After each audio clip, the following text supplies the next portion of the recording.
আসসালামু আলাইকুম বন্ধুরা, সকলকে ওয়েলকাম জানাচ্ছি আমার চ্যানেলে নতুন একটা পর্বে। একঘেয়েমি নাস্তা কিন্তু খেতে কারোরই ভালো লাগে না। তো আজকে আমি সকালের জন্য রোজ রুটি তৈরি না করে একটু অন্যভাবে তোমাদের সাথে মজার একটা ব্রেকফাস্ট রেসিপি শেয়ার করছি। আমার মনে হয় তোমাদের কাছেও খুবই ভালো লাগবে। তাহলে চলো দেখে নিই। আজকের রেসিপি তৈরির শুরুতে বলে নিয়ে নিচ্ছি সুজি। কোনো রকম আটা ময়দা ছাড়াই আজকের এই রেসিপিটা তৈরি করে নিব। এখানে আমি 1 কাপ সুজি নিয়েছি। 1 কাপ সুজির জন্য ঠিক 1 কাপ পানি দিয়ে দিলাম। এই পানিটুকু কিন্তু নর্মাল পানি। এরকম একটু মিশিয়ে নিব যেন সুজি দলা বেঁধে না থাকে। ভালো করে মিশিয়ে নিয়েছি। যেহেতু সুজি দিয়ে আজকের নাস্তাটা তৈরি, এই জন্য একটু রেস্টে রাখতে হবে। তো 5 মিনিটের জন্য রেস্টে রেখে দিলাম। ঠিক 5 মিনিট পরে দেখো সুজিগুলো কিন্তু একেবারে ফুলে গেছে, আর এর ভিতরে কোনো রকম পানি অবশিষ্ট নেই। এখন নিয়ে নিচ্ছি বেসন। 1 কাপ সুজির জন্য 1 কাপ বেসন নিয়ে নিলাম,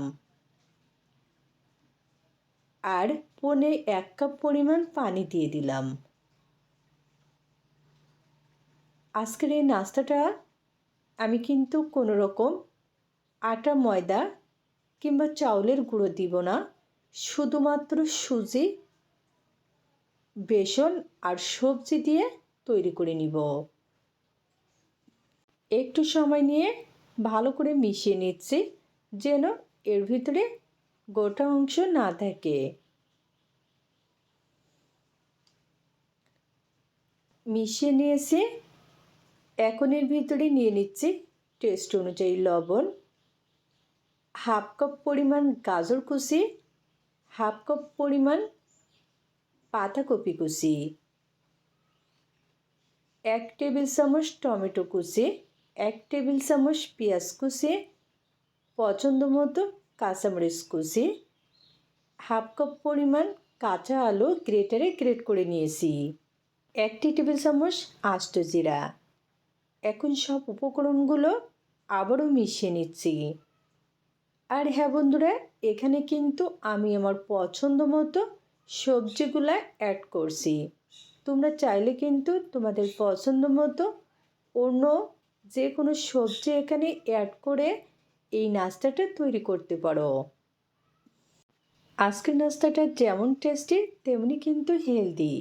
ছোট থেকে বড় সবাই খুবই পছন্দ করবে। চাইলে কিন্তু তোমরা ঝটপট সকালের জন্য এই নাস্তাটা তৈরি করে নিতে পারো। আর হ্যাঁ, ব্যাটারটা পুরোপুরি তৈরি করতে পানি লাগছে প্রায় 3 কাপ। এখন কিন্তু ব্যাটারটা আমার রেডি। তো তোমাদেরকে ঘনত্ব দেখিয়ে দিচ্ছি। দেখো, খুব বেশি পাতলাও না, আবার একেবারে ঘনও না। প্যানে নিয়ে নিচ্ছি 1 টেবিল চামচ সাদা তেল, আর এই তেলের ভেতরে দিয়ে দিচ্ছি 1 টেবিল চামচ কালো সরিষা।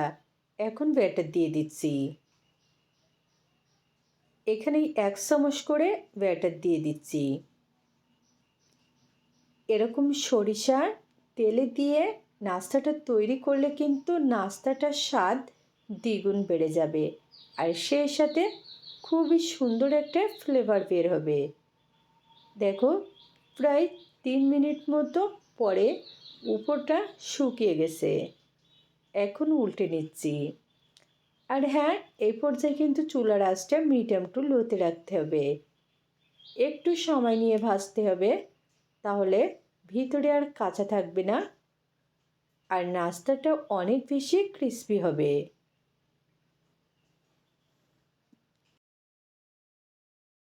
এভাবে 2 থেকে 3 বার উল্টে পাল্টে ভেজে নিচ্ছি।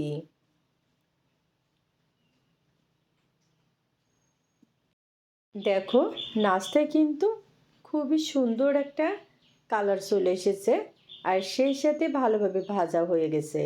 এখন তেল ছেঁকে তুলে নিচ্ছি।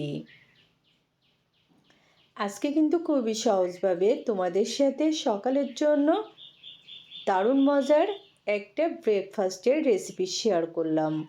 আমার মনে হয় ভালো লেগেছে। যদি ভালো লাগে ট্রাই করে দেখবে। আজকে আর নয়, অন্য কোনো দিন দেখা হবে মজার কোনো রেসিপি নিয়ে। খোদা হাফেজ।